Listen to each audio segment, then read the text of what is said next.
All right. So when you started when we started the podcast, you said something about, hey, you're an American, you've done good, but there's some disagreements that we have. At the beginning, you said that. I said you're pro-American, yes. So what part of my ideas do you disagree with? I'm curious. I think we have different ideas on what necessarily constitutes naturalization. Okay. Which is more of a natural process as opposed to a legislative process. And any attempt by the government to make that a legislative process is, I would think, a measure to coincide with the recognition of the natural process, because nations are natural things. If you started the world over right now and you put a bunch of people in a bunch of places on Earth, you would end up with nations. They would be different nations, but you would have nations, because within human nature, given to us by whatever creator somebody might believe in, there is a social aspect and there is a hierarchical aspect.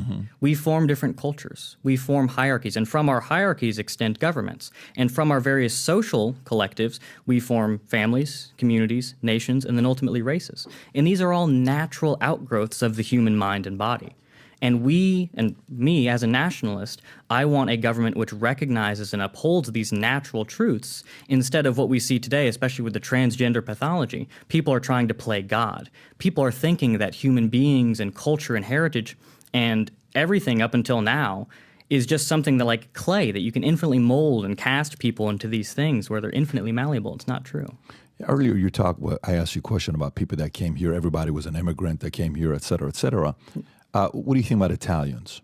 I think Italians are from Europe, and people of European nations can assimilate into the American nation as it is of Europe. Why do you think Italians experienced, I don't know if it's racism, discrimination at the beginning, where Italians were not allowed? They had all these things about them. Why do you think that happened in our history? There was discrimination and there was opposition to a lot of the immigration that happened in the late 1800s and the early 1900s, not solely on the basis that these people were from Italy, because even the immigration restrictionists of the time agreed that there are good people from these countries. But the matter was, due to the economic incentives and due to a lot of social differences, the worst rungs of those social classes from Italy and other places around the Mediterranean were being brought into the country because, for example, steamship companies would make money by the head. So what do? You go and you clear out the asylums, you clear out the prisons. And a lot of countries were happy to dump these people onto American shores.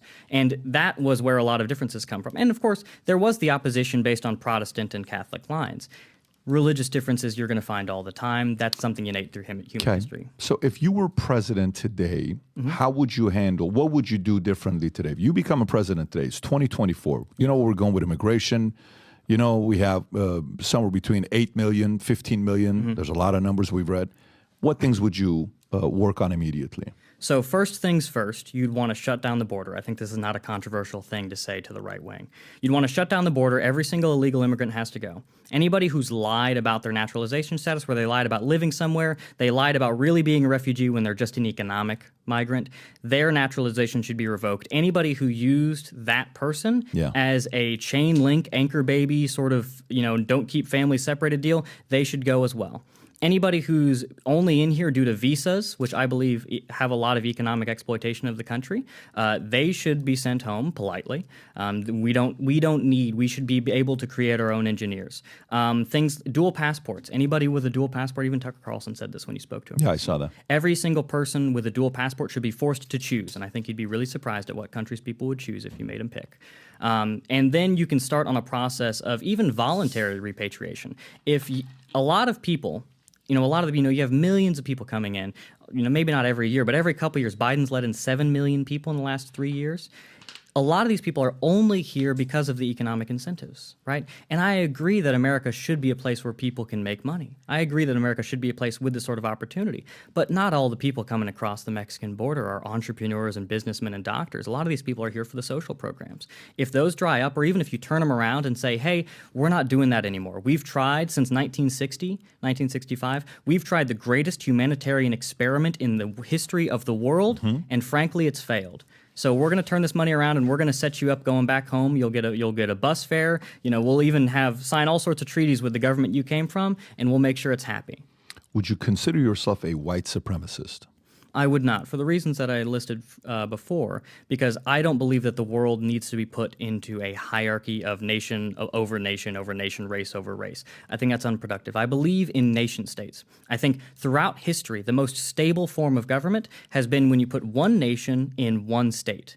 Right? When you have a state which expands over many nations, you end up with imperialism. And in history, you would have governments that expand geographically. Like they would push their border over another nation. Mm-hmm. You have the Roman Empire, you have the Persian Empire, you have any empire, take it or leave it. And what we have now is the opposite, where we're taking people from other countries, other nations, and we're bringing them here. And it's still a form of imperialism. And I believe it's an attempt to assimilate all of these various nations, or members of various nations that reside within the modern-day United States, into a sort of uprooted culture, a sort of nothing-at-all nationality. And I think that is very difficult. What was your question again? Did that answer it? Yeah. No, I asked a question about not white supremacists. Oh yes, I'm not a supremacist, so I don't believe you need to rank things in order. And I consider myself first and foremost loyal to the American nation. I am not loyal to other European countries. If there was ever a case where the interests of the American nation, which I am a part of, came into conflict with the interests of any other European nation, I would choose my own. So saying that I'm purely white in that respect would be reductive. Who are your heroes as a kid growing up? My heroes, so personally, I was in Boy Scouts, and I had role models, and I had mentors in that taught me a lot about morality, a lot about team building, a lot about small group leadership. And I believe, my father and some of the people in Scouts that I looked up to were role models growing up. But further on, as I've began to study and familiarize myself with American history, like I believe all members of the nation should, I have come to find a lot of admirable qualities in people like George Washington, Thomas Jefferson, John Adams, Andrew Jackson, Theodore Roosevelt. Each of them have very stunning values, which I think I would never compare myself to, but I think we should, as Americans and as what we believe are servants to our national cause, we should try to emulate them to the best of our ability, because those people came from extraordinary circumstances. Sure. And I believe if we are going to save America, if we are going to recast America anew, because America has had ups and downs, but every time there's been a large correction and America has been set for the next century, maybe the next 150 years. I think we need that, and we need to look back at our history and say, how did they do it? Not exactly the methods, but how did they do it in terms of character, in terms of virtue? What kind of conditions did our founding fathers grow up in that made them so strong? So if you like this clip and you want to watch another one, click right here. And if you want to watch the entire podcast, click right here.